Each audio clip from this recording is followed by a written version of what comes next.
What is your name? My name is Jett Ferm. Where were you born? I was born in Indianapolis, Indiana. Did you have a big or a small family growing up? I had a big family. There was my mom and dad and 6 kids. And where did you go to high school? 2 places. I actually had the most fun at high school when I was in Michigan, a place called Walled Lake Central. I went there for my sophomore and junior year. But my senior year, my dad was transferred to Wilmington, Delaware, and I finished out my high school career at Brandywine High School, which is right in Wilmington, Delaware.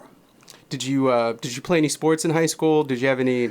Yeah, I was into track. I was long distance running. I liked long distance running. I ran the mile, and I wasn't really good back then. Our best guy would run like 4:40 for a mile in high school, and I was in the 5:15 range. But, 5:15 is still pretty fast for a mile. And it built at that time I weighed 165 pounds, and it built the lungs that are going to be real important later on in our discussion. It set the groundwork.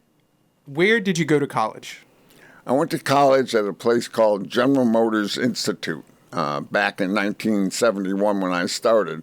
It was literally owned and operated by General Motors, and they paid all the money for us students to go there. They had a very low tuition charge, which was just token.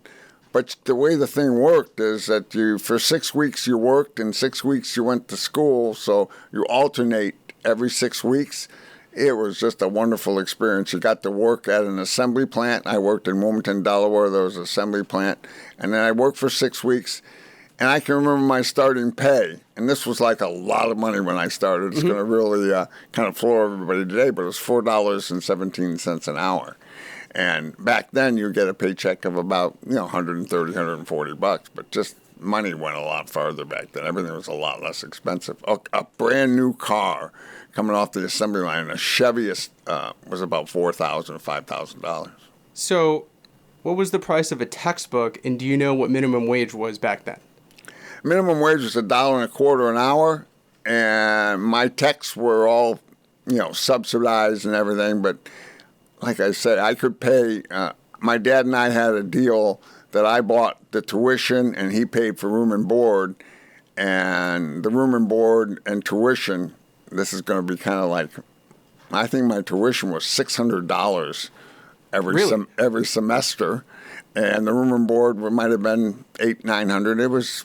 Everything was just there was never any financial stress. There was no student loans. I graduated with a complete free ride. It was almost like, in my opinion, it was better than a scholarship because you're learning the ways of the world. Can you imagine being 18 years old or 17? I was 17 when I started, and actually just turned 18, and walking into all the political environment of a high-pressure assembly plant that if it shuts down, even back then, it cost $100,000 a minute for the line to be down.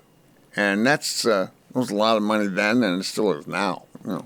So you mentioned the plants up in Michigan. Did you work in any of those plants, or No, the Michigan was just school. The plant was located in Wilmington, Delaware. Who was president of the United States when you were up there, getting your education?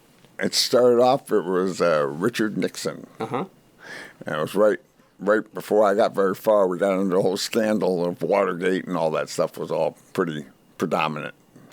Okay. He was reelected in 72 a little bit shakily, as we know. And so that was kind of what was going on at the time.